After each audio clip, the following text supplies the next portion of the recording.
Welcome back to the Football Ball Podcast. It's Zach, aka Mr. Stateside, and what a week. This week in the world's most popular sport and its most competitive league, it felt more like a Hollywood script than a schedule.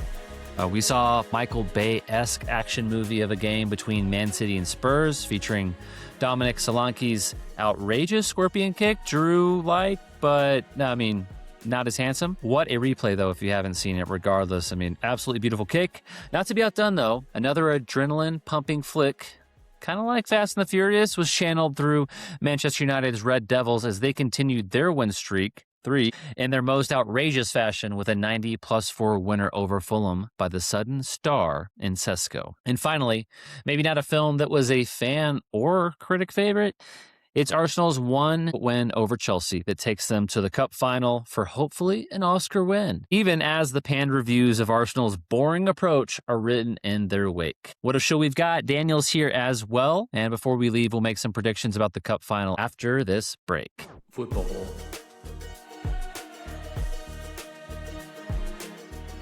Football.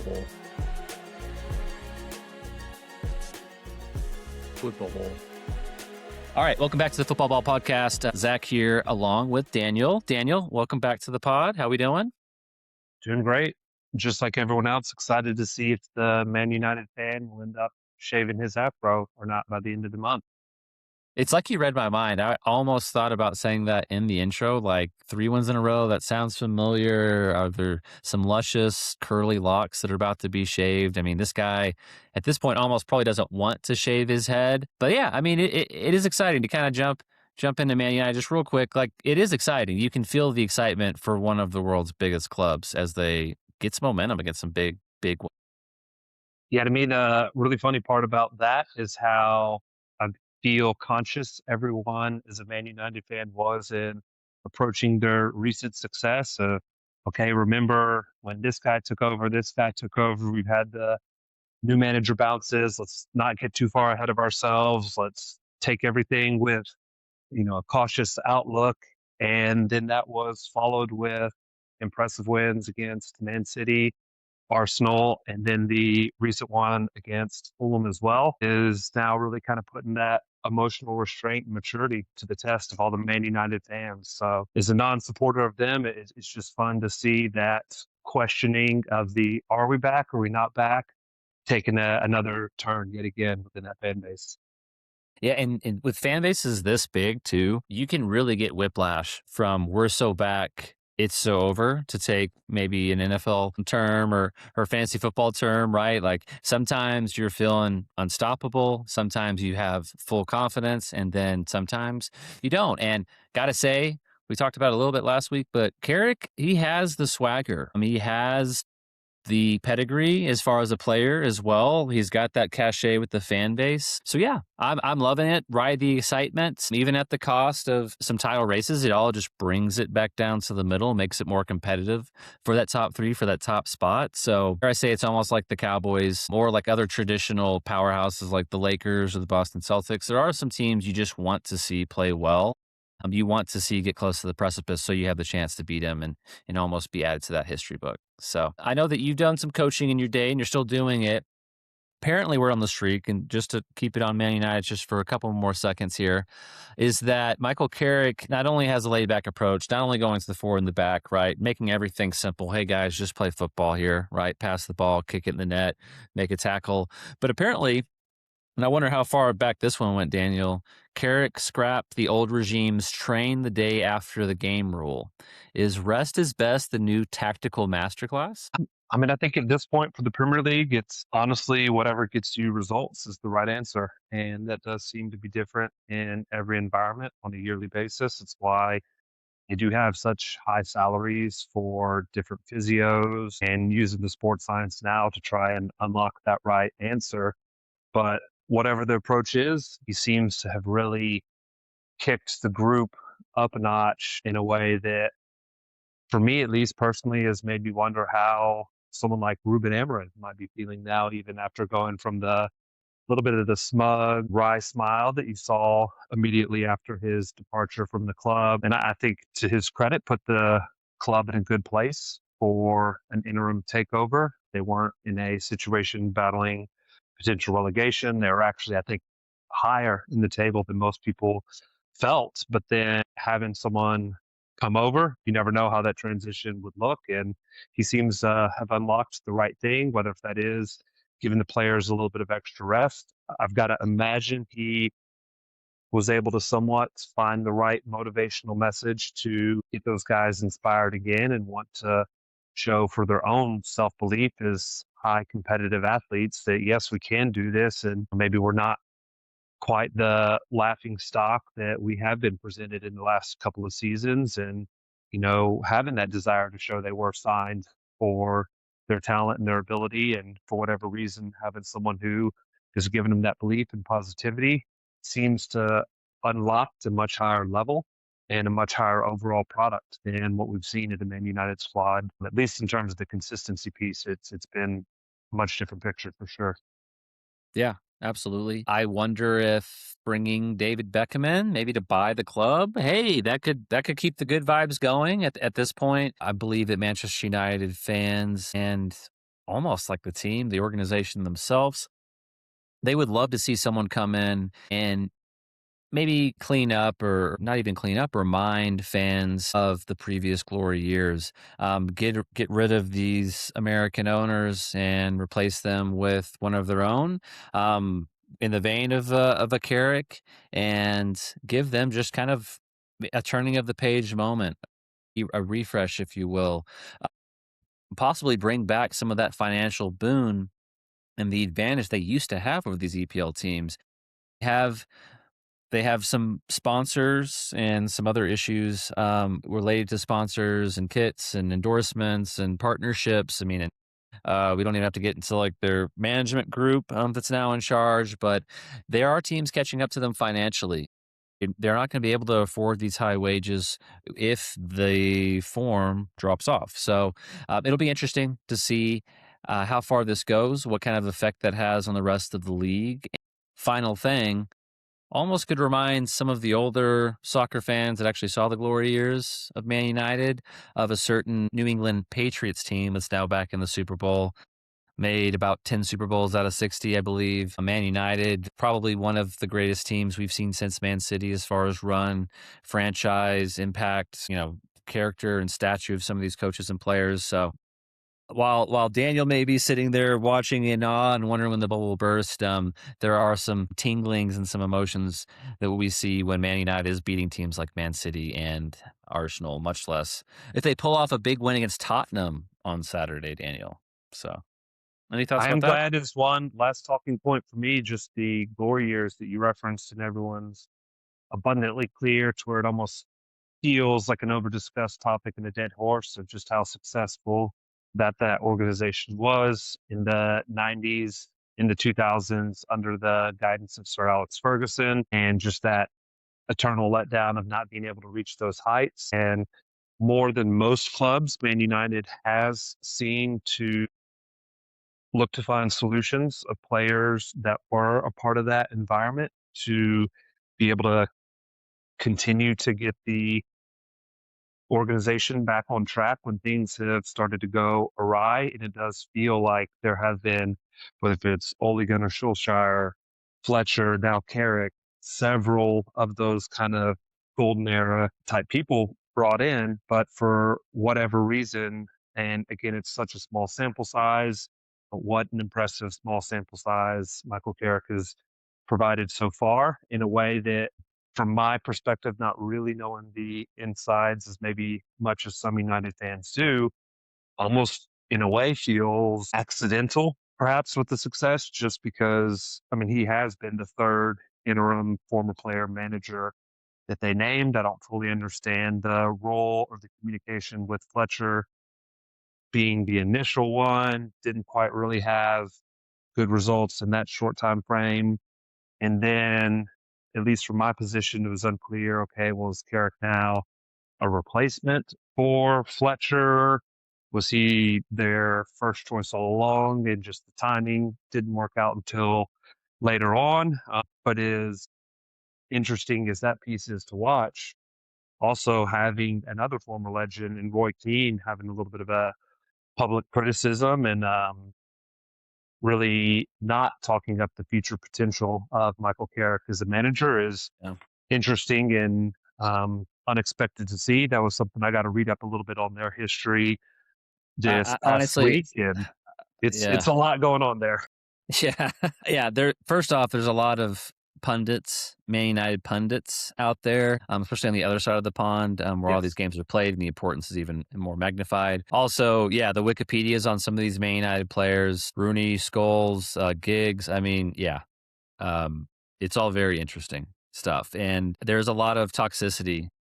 And not to make this comparison again, but it also reminds me of the Cowboys when there's a lot of visibility, there's a lot of punditry, there's a lot of glory age level thinking and reminiscence, and it's pretty toxic. And it's hard to break through that. It takes almost an iconoclast to reset that whole history or rewrite that whole history.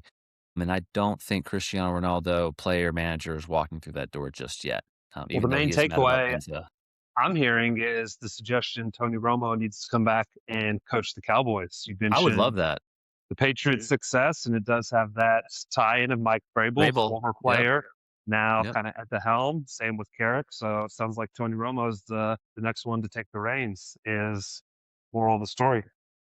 It is interesting, like even in the NFL and in the Premier League, there is that push and pull between the old school way, I think, of having like a player turn into a coach, right? Someone that's intimately familiar with not only the ins and outs of the games, but also what it takes to play the game at the highest level, what it takes to be a leader of men or be part of that leadership versus a conceptual savant, genius, or just a mix of the two. We see that on the EPL side. I mean, gotta say, watching Arteta, watching Carrick, right? Even Pep, if he was a player coach as well, and he had great success at Barcelona on the team that he is most well known for. So it is just it's just across sport, right? Do you have the player? Like some of the greats can't be coaches, so it takes a little bit of mediocrity to be a good coach at the same time, possibly, right? So yeah, it's just an observation, something fun to think about. What Spurs player would you want to see come back and coach for Spurs? Gareth Bale initially comes to mind, Yeah, just as to someone get off the golf who, course. yeah, I think had that weird balance of, multiple things going on, priorities going on in their life, and maybe feeling like one of those examples of a athlete that was a little laissez-faire in a way that they openly talked about how they maybe were not obsessed with the sport. So just as something different, that would be a really interesting one. From the tactical standpoint, I'd absolutely love to see Luka Modric have that. Yeah, sure. Unfortunately, he's probably playing another 20 years before we get to see him in that manager role. But it's hard to imagine his ideas not being exceptional in terms of how he has been able to view and read the game. The only other one that I feel would be an interesting hire would be Sohn, and just having someone as a former captain who, at least from what I've seen, has a little bit more humility than some of the elite players, and humility probably being a trait you don't hear to describe a lot of the top managers. Certainly, if you're thinking of the likes of Mourinho, Conte, Tuchel, just some of the otherworldly egos, I think it would be interesting to see someone with that level of humility as what Son has shown in his interviews and his role as a captain be in charge of a club of that size. Yeah, I'll keep it in LA. I love those suggestions. This one probably wouldn't stick because you just don't see this position go to the manager's box. But Lloris in LA too, right? I could see a Frenchman helming a Tottenham team and having that cachet and culture identity with Spurs to maybe some success, but it is just weird thinking of a goalkeeping coach becoming a head coach. No shade, obviously. Just it is an interesting aspect. Like in baseball, you have a catcher can see the whole field. We've seen some of those guys make it or at least be in the leadership role within the team, the captain. But Lloris, a captain in his own right, that would be an interesting one too. Okay, speaking of Tottenham, let's go across to the Manchester United rivals that they played, Man City Tottenham. Man, this game started off to be kind of scary for the rest of the league as far as Man City is concerned. This team is now built up a reputation. We'll get into the Carabao Cup a little bit later. This team has now built a reputation of being absolutely clinical, decisive, ruthless, especially with Holland on the field in the first half of these games. They had a 2-0 lead to Spurs. Spurs was getting booed at halftime. The performance was horrible, to say the least. In a lot of ways, they look discombobulated at sometimes, but this is Spurs. This is a Spurs that is a team of two halves sometimes. Is the worst of times, and then it becomes the best of times. At a certain point in this game, Daniel, I put a small amount of money, talking $2, on Spurs win 4-2. I was just feeling it, like, hey, they could just keep going after that Solanke scorpion kick. I was like, this could be an epic destruction that the Spurs seem to be able to pull off against Manchester City ever so often. It's almost like cosmic justice, the Achilles heel. But I mean, you can hear the excitement in my voice talking about watching these two teams play, much less both give up points and have an absolute brawl. What were your thoughts on Man City 2, Spurs 2?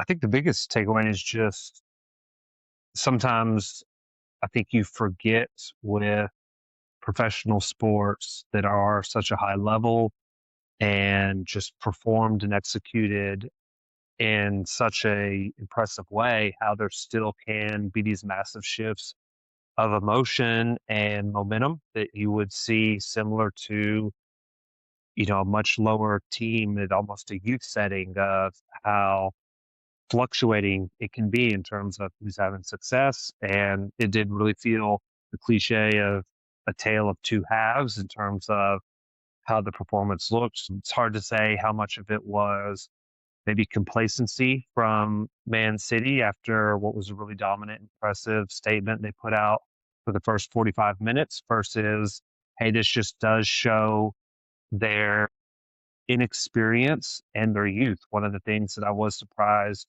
to hear and watching them play this week was commentator mentioning that this has been the youngest side, if I heard correctly, that Pep Guardiola has ever had in terms of his Man City Wow. time frame, which was initially very surprising to hear. But then once you start to think about the players and go through the roster, there are a lot of that. Yeah, he is very young. He is very young. He is very young.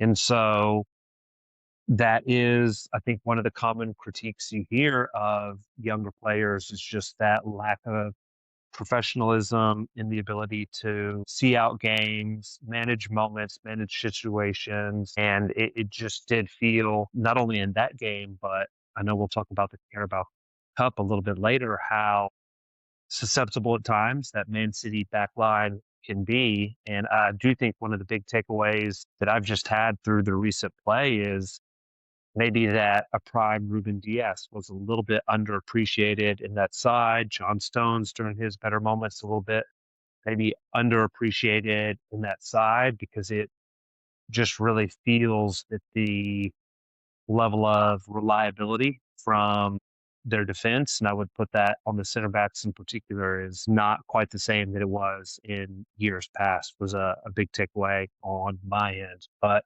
the only other feeling was happy to see the fight from the Spurs players, just in the sense of someone who is a fan of Thomas Frank. I feel like he is a manager I enjoy Yeah. watching, listening to, does seem like a very good human being. So I was happy at least to feel that feedback in the sense that the players are still trying to push for him and still have belief in what he's trying to do rather than what could have easily been a game that 5-0, 6-0 might have a serious consideration about him still having a job the following week. That Yeah. was probably the biggest takeaway I would have from the Spurs, just that the players still would like to see Thomas Frank there another week at least. And just to stay on Tottenham for a second, I mean, Man City, they're impressive. I think that you nailed it. They just let their foot off the gas a little bit, got caught out, and then the momentum flipped on them. Momentum is seeming to be more and more relevant in the sport. But for Tottenham, we see this in clubs where they just rotate through these managers, right? Even Chelsea recently, Manchester United. I mean, both of these teams, Chelsea and Man United, are still undergoing this. Tottenham's undergoing this right now. And what I'm talking about is there is no cachet with the manager, right? And I've said cachet a lot this episode, but they almost see managers as never fully entering that door into being the boss. It may happen for a week, it may happen for a month, it may happen for half a season, it may even happen for a full season. I mean, Spurs made a Champions League final, right? So Spurs have somehow challenged in seasons in Europe when they've been poor domestically, and even sometimes vice versa.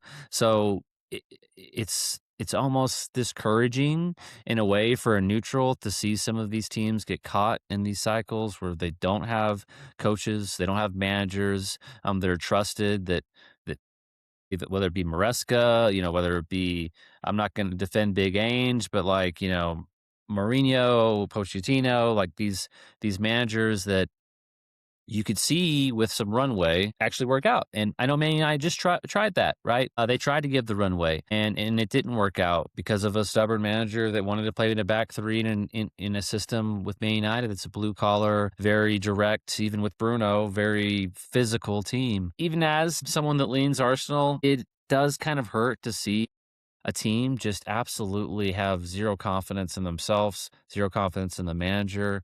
I mean, I just feel for some of these Tottenham players, and it feels strange to see it. If you put them all together in a team and put their kits on, I hope all the bad things happen to them on the pitch as far as losses and missed chances. But if you take it off and you just review some of these players, even like, dare I say, Romero, I mean, they've proven that they are elite players in some circumstances. And there's something about that Tottenham kit. It takes the greats, or it took a bygone era like in Bale or Kane or even Defoe, where they kind of still had a little bit of an identity that they could carry from season to season, build on, the fans believe in, and just give an actual challenge over the course of a year. And so I do feel for Tottenham fans. They have an amazing stadium. They play NFL games there now. But man, that place fills up, and it is just strange hearing absolute silence, much less boos, from that stadium in White Hart Lane, or whatever they call the new one. I think White Hart Lane was the old one. So, all right. Man City did drop some points there. It was 2-2. So that takes them 6 points behind Arsenal now. We will talk a little bit more about Arsenal. Not too much, though. Don't tune out later on the Carabao Cup. But Arsenal leads 4-0. There were some questions, Daniel, if Leeds were going to park the bus and try to see if they could have Arsenal bring out Owen goal from the bench and keep this dream alive to win a Premier League title. Or maybe they could, be luckier than Wolves and actually pull off a win against Arsenal by playing more defensive, by using some of the dark arts against Arsenal themselves. It turned out that wasn't the case. Leeds was a little bit more open. They got a little bit battered in the first half, and then we saw Eze and Jesus come on, and then just kind of turned into a thrashing with even Yorkes getting on the score sheet, Zubamendi making up for his mistake last week, and maybe his eyes and hopefully in his confidence. Arsenal go on to beat Leeds 4-0.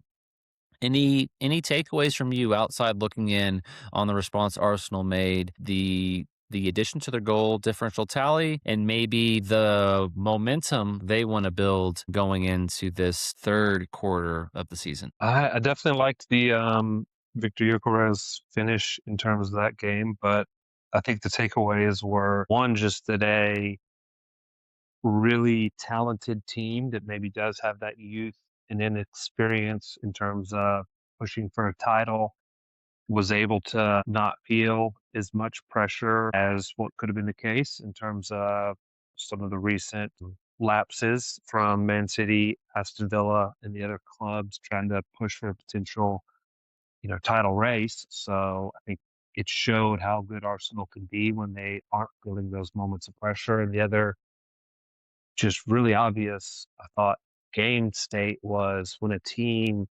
tries to play with energy, play with physicality, play with athleticism, that this current level of Arsenal seems to really focus on, that Arsenal is going to win that matchup. And really just allows them to compare kind of a similar style in some ways that I thought Leeds tried to present. And by trying to almost have that, similar game plan and similar ideology in the styles of play, really allowed Arsenal's players to shine as the best version of that in the world right now. I think in terms of that high level of competitiveness, extreme intensity in terms of all phases of the game, playing at a high level of speed and transition, very physical in terms of any defensive transition moments, and two teams just kind of battling it out in that way had more and more moments of the Arsenal quality to where Leeds just continued to get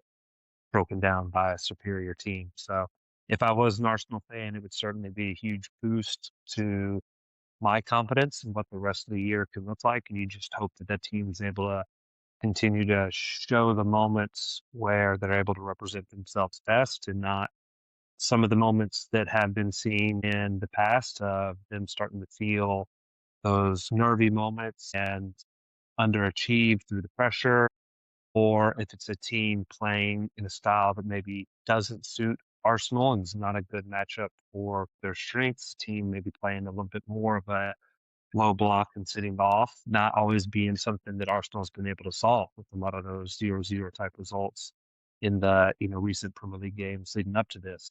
Yeah. You just hope that Arsenal's able to continue to find those moments, if you're a fan, where they're able to show themselves how they were in this game, because it was a really, really impressive performance for what they can do for the rest of the season. Yeah. Um, it's something that if they are going to make this title run, they need to take advantage of weekends like last weekend where Man City drops points. Man United gained points. They get into fourth, but Aston the Villains, they had a shock 1-0 loss to a 10-man Brentford. This was a little bit earlier of a game. I'm not sure how much you caught of this. Aston Villa kind of in a little bit of a skid here. Same with Man City, outside of the Carabao Cup with their absolute drumming that we'll get into just briefly here in a little bit. But Aston Villa kind of finds himself in a circumstance now where they're still in it. There's no doubt about that. And I think that they do have some belief that they can turn this around. I'm not sure where I put them as far as odds on overtaking Arsenal, overtaking Man City, getting overtaken by Man United. But this team is a very dangerous team. They almost just got their belief taken back or taken down just a notch after that last loss to Arsenal. I think that, again, speaks to that momentum piece of it. But I don't know if you had many thoughts on the Aston Villa-Brentford game, the 1-0 loss. Brentford also got a red card. They were down to 10 men in this, and it seemed like that shook Aston Villa even more to their core. Any thoughts on that? Just that it does feel like Aston Villa is a little bit coming back down to earth and matching a little bit more of their statistical outputs. They were one of the teams that was definitely overachieving relative to the rest of the league. If you looked at their expected goals in a lot of the early matches in the fall. And I think through really good coaching, through some really focused players, they were able to maximize those situations and kind of be a surprise team. But feels to me a lot more likely that they're going to be in that battle with Man United, maybe Chelsea, Liverpool as well, for who's going to end up in the top four rather than really giving any push to actually challenge Arsenal or Man City for a title run. Yeah, it's possible. I'll give them the benefit of the doubt because it wasn't too long ago. They were pretty much a bona fide top four, top three team. But I agree, they were playing a little bit out of their boots, as they say, across the pond. And it's still a long season. All they have to do is get that belief back into it, stay healthy, and they could definitely be in this. All right, Chelsea, ups and downs, new manager. About to go to break here. Looking ahead the weekend, I think that we can also kind of take that after the break as well. But it's a team that we haven't really talked to about a lot, and we haven't really showed them the proper respect. So before we get out of here, I think they deserve to stay in the first block. I think there's a little bit of bald disbelief going on in the Premier League this year with Pep and with Slot. And so let's bring in the reigning champions, not champions, like Premier League champions is what I meant to say. Let's bring in Liverpool. Let's bring in this team that has had some emotional ups and some very, very low emotional downs before the season even started. They also brought in a lot of new players, which we know may shake a little bit of that strong foundation that a certain German manager laid out for a certain Dutch manager that may have led to some of the success. But hey, with all times, with some of these iconic franchises, for lack of a better word, a franchise that has had its down periods, but has been pretty rock solid and pretty feisty for a long time. A team that has challenged Man City at a lot of these turns. That really it took almost a perfect season for Man City to beat them in a Premier League race not too long ago. It is Liverpool. They deserve our respect. They deserve our time.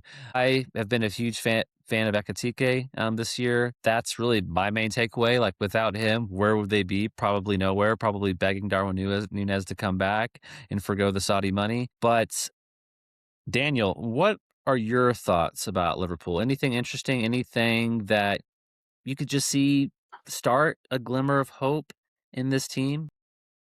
I think we all hope to never be in a position to be begging Darwin Nunez in our lives. That's something we can all aspire to. Austin FC is looking for a designated player. So, I would yeah. love to see him in the MLS. I actually think that'd be a great addition for an MLS club. It's going to be hard to turn down the money that he's currently getting, but it would really be an interesting one to see and does get him closer to the Americas. I'm also going to share the same appreciation in terms of Ekatike. I think he's been a really bright and fun player to watch for me as a guy that World Cup? he'll certainly play. I think that role is to be determined in terms of positional, and I would imagine he's certainly coming off the bench rather than starting in that squad. But he was a guy that in the signing was really kind of questioned in terms of, well, does this mean they're foregoing the Isak purchase? Or when that did finally happen, okay, well, is he meant to back Isak up or how is this going to work? And there's a guy that just has really made the most of a lot of the opportunities he's had. I think he's shown a really dangerous ability to come and check into space off that forward line, quickly look to link up, get other players involved, and then run behind. And does that in a way that is explosive, clean, and brings a lot of energy into that team. And energy has really, I think, kind of been that foundation of success for the Liverpool players in terms of that identity that that club wants to have when they play and that success under Jurgen Klopp. So he's been one that's been really exciting to see if you are a Liverpool fan in terms of how he's been able to adapt.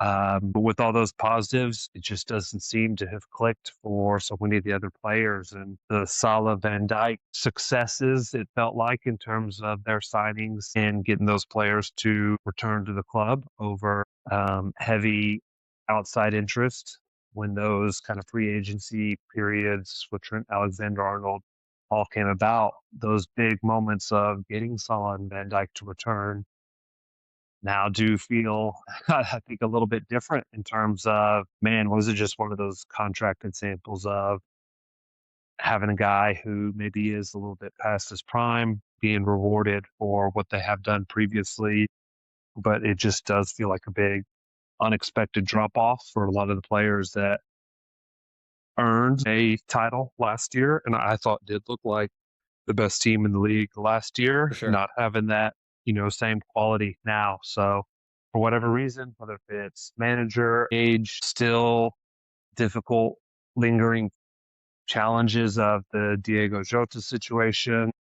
Uh, Yeah. It's hard to say what the factor is, but Liverpool, it just doesn't seem to be anywhere near a title challenging team that they certainly were last season. Yeah. And they lost. They lost their big, big, big piece, right? They lost Isak.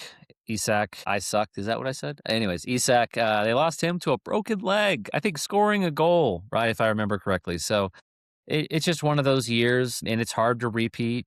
I think there was just so much jubilation from last year.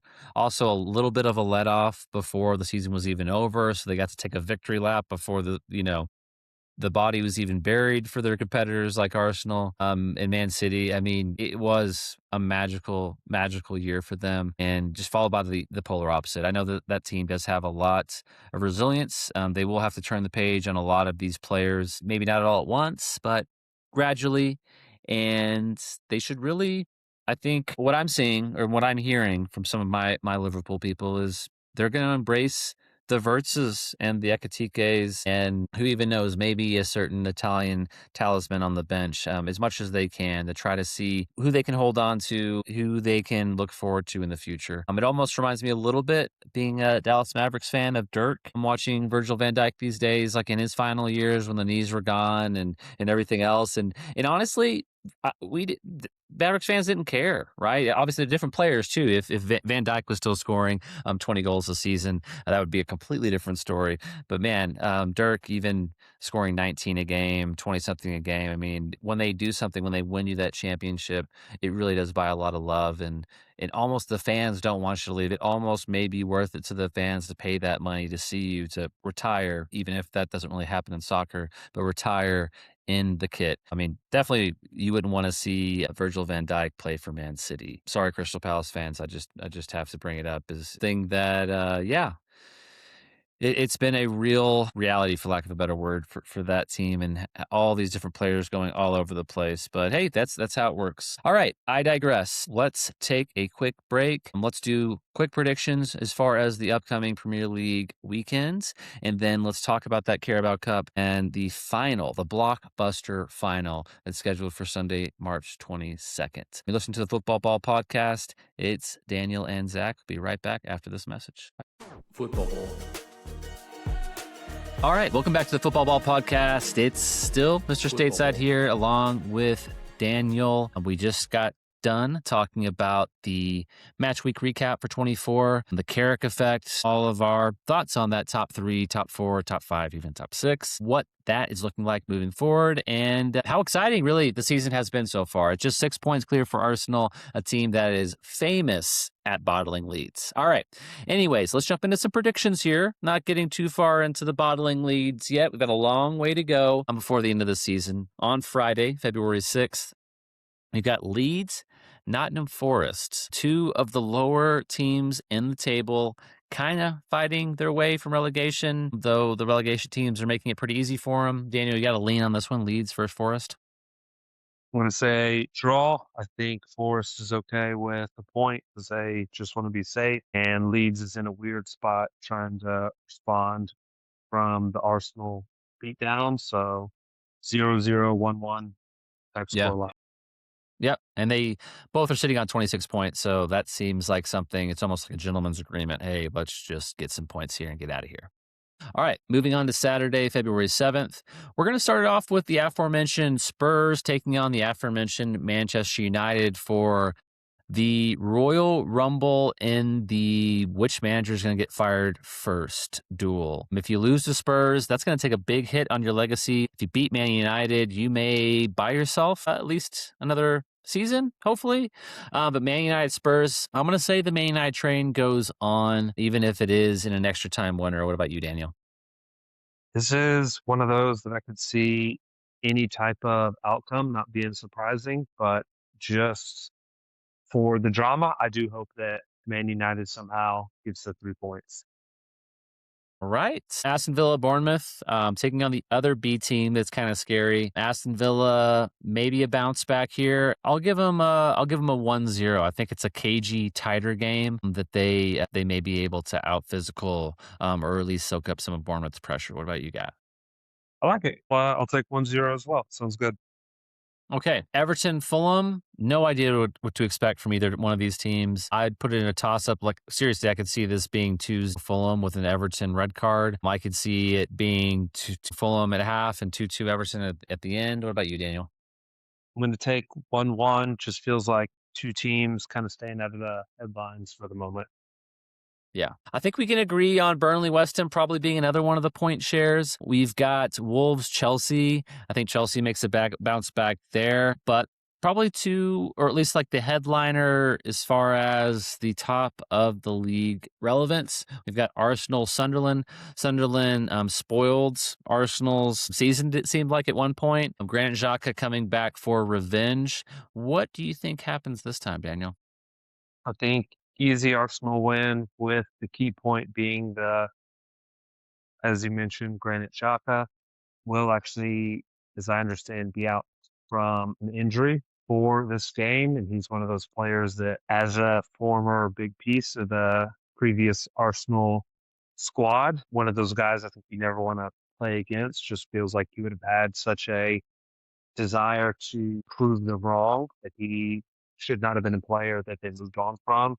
He did go on to have that big success in the Bundesliga, but it is certainly just a different tier now being back in the Premier League. And everyone, I think, kind of had some of those questions early on of was he still at that level? And he proved the answer to be yes, all for the first half of the season. But now has definitely, I think, been a part of them stalling a little bit as he's had some issues, some red cards, the injury lately, and just when he's not at his best, the team certainly is not high as level. So I think this will be another easy win for Arsenal at a time where they will appreciate not having to put that probably full mental energy and mental concentration and effort in this match to get the 3 points.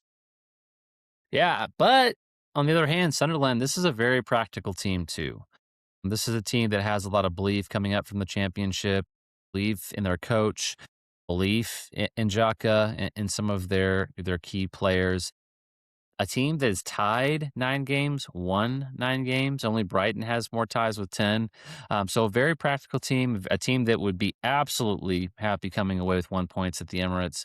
So one to watch. Could be a little cagey, but it could be similar to some other games we've seen Arsenal open up after getting some confidence from a set piece. All right, let's take a look. Newcastle, I don't even know what to talk about them. Newcastle, Brentford. So let's take a look to Sunday, February 8th. Crystal Brighton, whatever, no one cares, except for maybe a super loyal bartender at the Arsenal bar that somehow is a Brighton fan.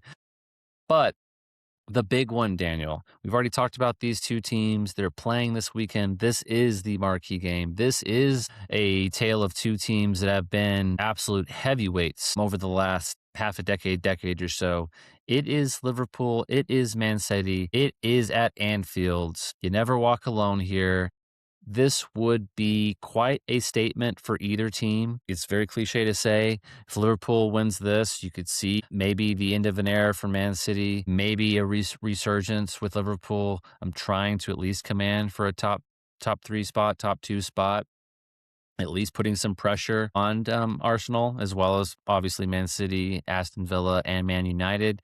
If you see Man City winning this, this could be a statement game where they're letting everyone in the league know they're not just quite done yet. They've got a new defender and they've got a new winger, Semenyo, and they are ready to make a run for trophies. So Man City, Liverpool, for me, I'm going to go with a little bit of the former or the latter. I can't remember how that saying works. I always forget at the moment. But I think Man City is on a little bit of a run. I think whenever you almost lose to Spurs, it's a near-death experience that abruptly wakes you up, gets your heart pumping, and resets the course of your life, if even in the short term. So I'm going to go with the comfortable one here. I think it is going to be probably 3-1 Man City over Liverpool. I think their defense solidifies a little bit.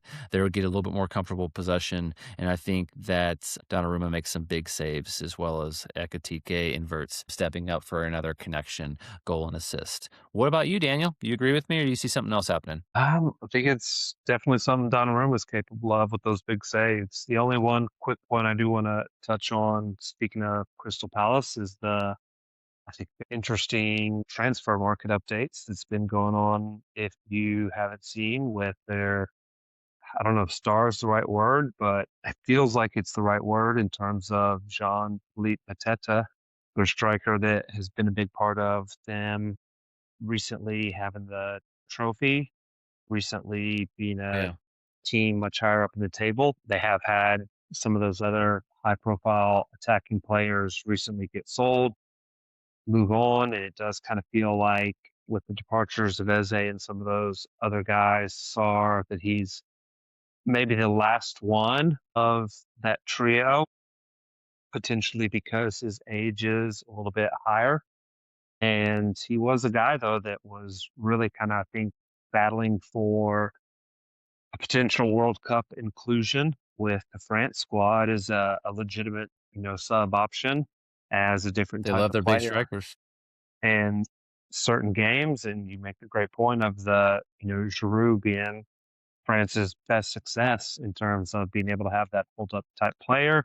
And he really was putting together, I think, a recent resume to legitimately include himself in that discussion and probably be a deserved pick within the France squad. Was making then a move to AC Milan as part of the exodus going on from that club. No one wanting to be the last one left on that burning ship. And for whatever reason, it seems like that transfer has fallen through at the last second. That's going to now seemingly put him in a situation where he is without a club for the remainder of the season. It is really, I mean, nearly impossible to just imagine him getting the France World Cup inclusion if he was to go February, March, April, June without being able to play any level of competitive soccer. Oh, So yeah. No one chance. really interesting story to see how that develops with Crystal Palace. But then I think in terms of the prediction for Man City Liverpool, I would hope to see some version of a 3-3 where both teams kind of show the high moments, the positives, the energetic attacking success and quality that they can have. My prediction is we're going to see Erling Haaland kind of break his recent drought, get back on the score sheet once, if not twice. I do think he's probably going to end up scoring 2 goals based just on how Ugh. confident that he looked in the recent warm up coming on as a sub in the Carabao Cup. It was just a reminder of how confident he is that elite striker, elite finisher mentality, where a lot of times you would expect a player to emotionally maybe look a little uncertain and, not the most confident self when they are having the camera on them, warming up, about to come on as a sub. His level of, yeah, just how he presented himself, let you know that he's going to start scoring again. I think as soon as possible. I think you have seen more moments of where it start to show his attacking impact that you talked about earlier.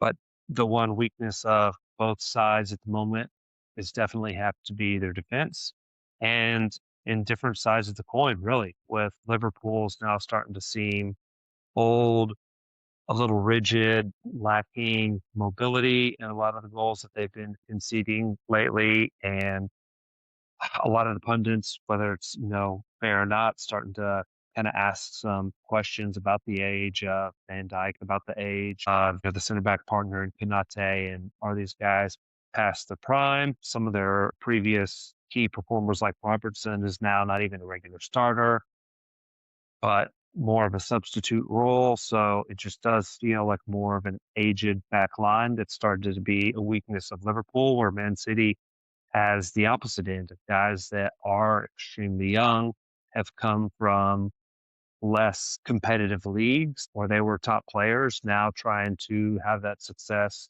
in the Premier League and having some challenges on a regular basis in terms of their youth and inexperience. So that is just that opposite kind of difficult challenge that Man City seems to be facing at the moment. And because of that, I would like to see a high scoring, but ultimately draw in the end of a 3-3. Yeah, I could see it. I mean, I could see them being up 2 at half and giving up some to Liverpool, and then it being kind of a nervy last 15 minutes where one scores a goal and the other one scores in close to stoppage time. So totally makes sense to me. It really does seem to lean on that defense. We've talked about it in previous episodes. If they get healthy on defense, they have the absolute perfect makeup for the kind of type of football they want to play these days, which is more direct, which is maybe a little bit more transactional as far as possessive. And they've got a heck of a shot stopper, I should say, in Donnarumma. All right, 3-3 for that team. That would essentially, with those predictions, seem to put Arsenal 8 points ahead. So sounds good to me.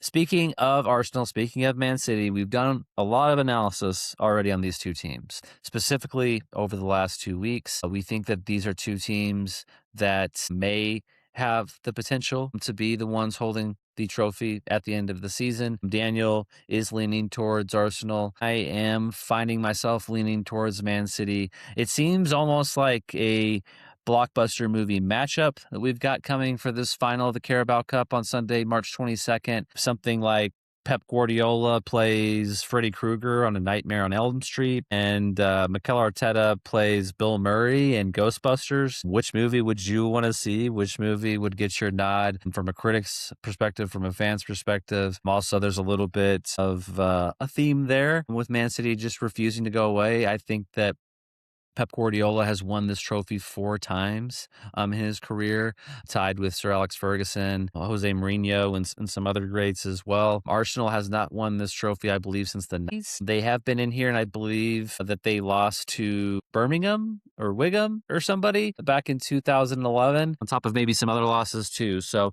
this has seen, and I've seen the Athletic report this as well, this specific competition has seemed to be a jump board for teams that want to win the Premier League title for the first time with their coach. This is seen as an early piece of hardware, an early competition that for some coaches in the past, like Arsene Wenger, was viewed more as a developmental challenge where they could play some of these younger players, get them time, see how they interact with the speed, the physicality of the Premier League. But as everything has now found its way on the TV, thank God, being stateside over here, these cups now have a little bit more heft, even if it's tongue-in-cheek when it comes to the Carabao Cup versus the other domestic titles like the FA or the Premier League, much less the Champions League.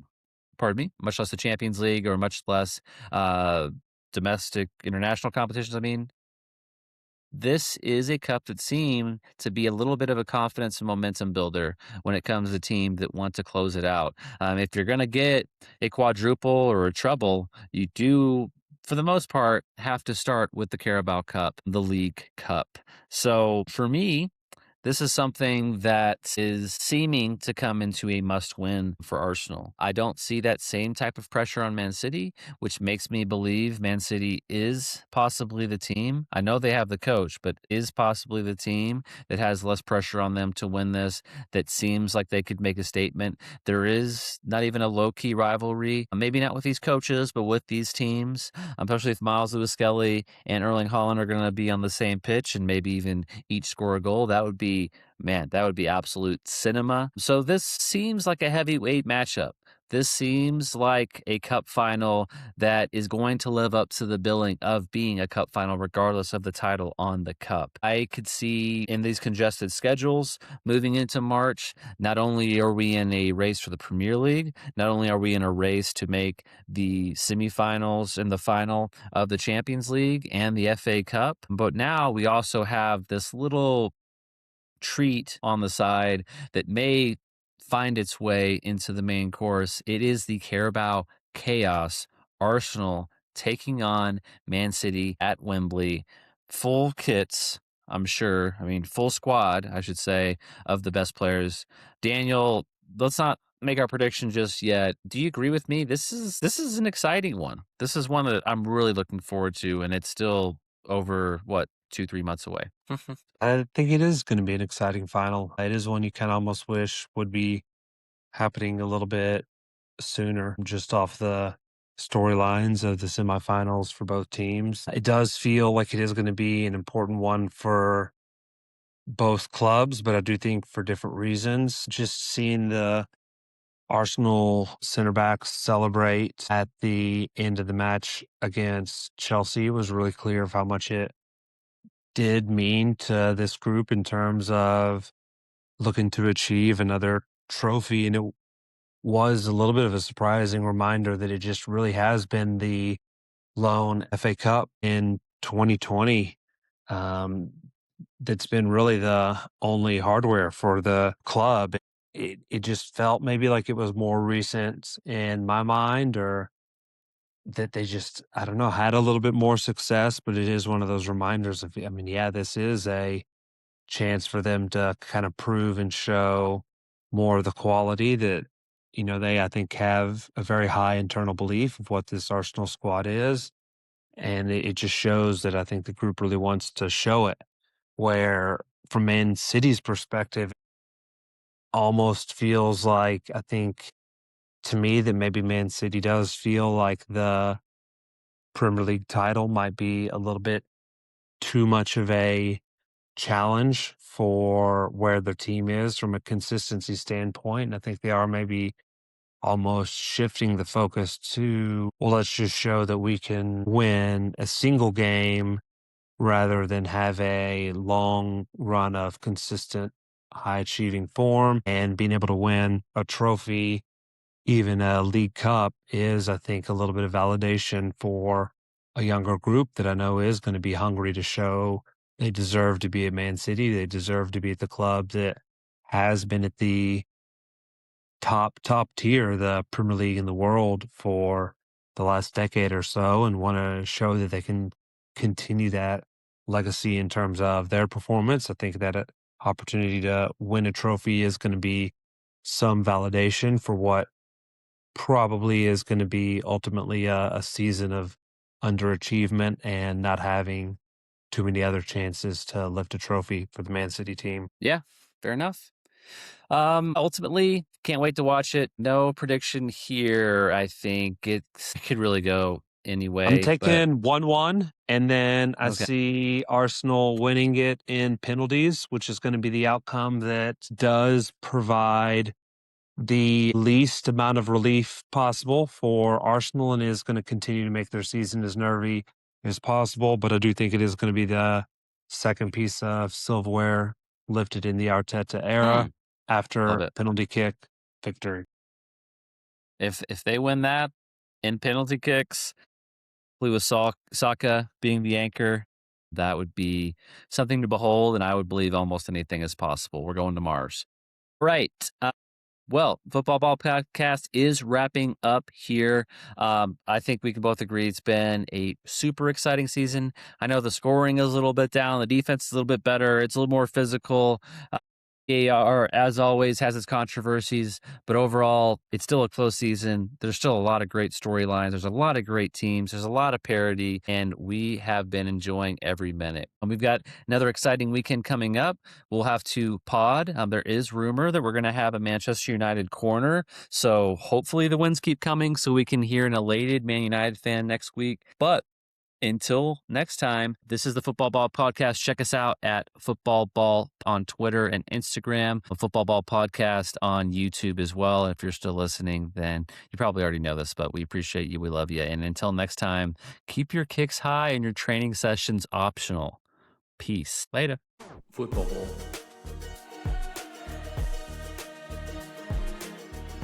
Football Ball. Football Ball.